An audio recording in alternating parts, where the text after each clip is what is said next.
Hartlik welkom weer hier by ons uitsending uit Mosaïek se ateljee.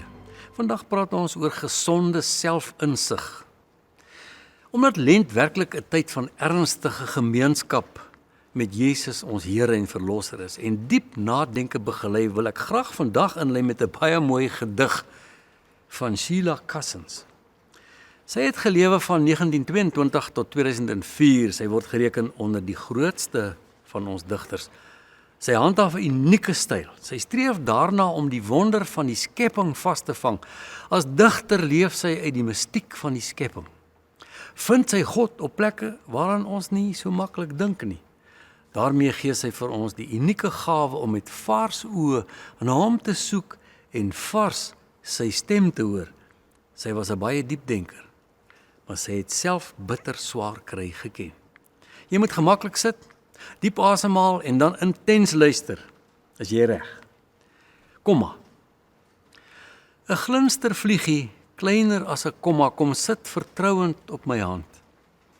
Begin sy persoon versorg en ek gevlei, durf my skaars roer, soos hy.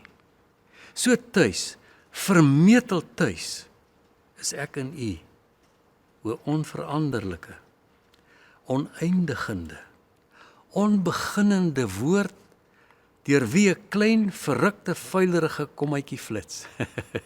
Is dit nie mooi nie? Toe maar ons gaan weer met die gedig afsluit. Kom ons gaan soek lig by die skrif. Psalm 143 uit die 2020 vertaling is een van my geliefde skrifgedeeltes as ek gekonfronteer word met die werklikheid van my ego.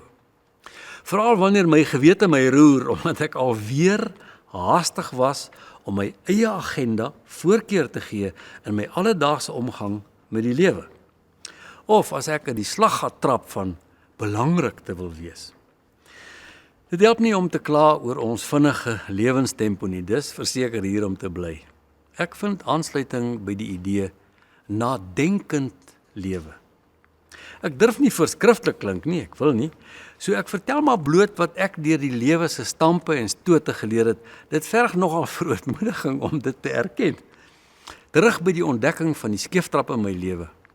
Ek maak dadelik my hart, my hele mens weer stil. Dan gaan ek na vers 1 van Psalm 143 as my kreet na die Vader. Here, hoor my gebed. Luister na my smeekgebed. Antwoord my in u trou en u geregtigheid. Moet net nie u dienskneg voor die gereg daag nie, want niemand wat leef is voor u regverdig nie. Ek stel my voor dat die digter hom vasgeloop het in 'n krisis. Dis nie presies duidelik wat sy omstandighede was nie.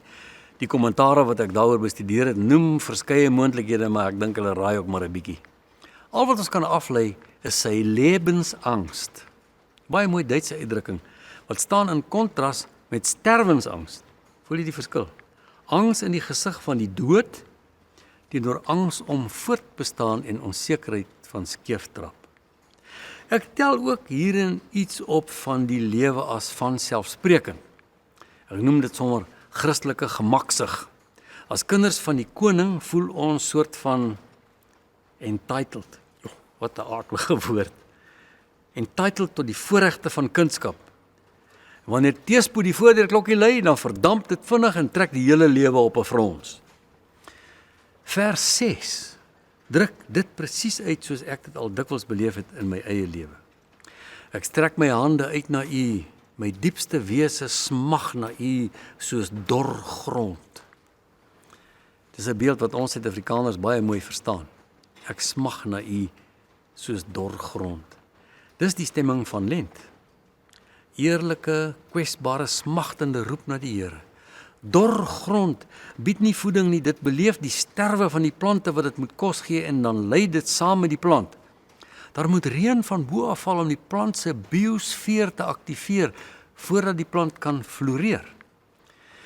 Die skrywer van Psalm 143 kry dan nuwe moed as hy sy hart leeggemaak het voor die troon van God. Dan bring hy sy fokus terug na die kuns van lewe. Een dag op 'n keer, net een dag op 'n keer. Hoor bietjie vers 6, vers 8. Laat my in die môre van u troue liefde hoor, want op u vertrou ek. Wys my die pad wat ek moet loop, want Na U is my verlange. Aha, nou vorder ons. Rus begin in die oggendgebed. Nie met 'n inventaris van benodighede of belangrikhede vir die dag nie, maar met opregte luister. Die luister van nadenkend lewe. Maak tyd vir volgesang. Maar ek weet Adidas maak 'n vreeslike lawaai. Dit gaan beslis ook deur die loop van die dag jou pad kruis. Maar luister verder en dieper. Dit verg 'n wilsbesluit.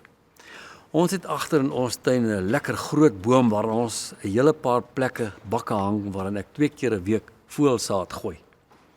Om te sien hoe hulle op dit toesak en gulstig smil, help my in my wilsbesluit van nadenkend lewe. Ek verkyk my aan die kleure, die lyfies en die verskeidenheid. Tot my verbasing het ek hierdie jaar ontdek dat daar neushoringvoëls in Pretoria is. As jy oop oë nadenkend leef, dan kan jy Cousins se gedig diep in jou hart laat spreek. Kom ons sluit daarmee af. Komma. 'n Glinstervliegie, kleiner as 'n komma, kom sit vertrouend op my hand. Begin sy persoon versorg en ek gevlei durf my skaars roer, soos hy, so tuis, vermetel tuis is ek in U, hoe onveranderlike, oneindigende, onbeginnende woord, deur wie 'n klein, verrukte, vuilerige kommetjie flits. Kom ons bid. Here, dankie vir hierdie gedig van Sheila Cousins. Daarin hoor ons haar gedagtes en haar omgang met U en ons wil dit graag vir onsself ook hê. Ons wil ook 'n klein kommetjie wees wat vermetel deur U flits. Nie omdat ons dit verdien nie, maar omdat U ons nooi. U vra ons moet kom, U gee ons die reg van toegang tot die troonsaal van die Here die Almagtige. Ons durf nie daarin storm nie, ons kom skoorvoetend in, maar ons kom op uitnodiging. Laat ons asseblief U teenwoordigheid ervaar, Vader. Gee insig, gee wysheid, gee verstand, gee nadenkend lewe. In Jesus se naam, amen.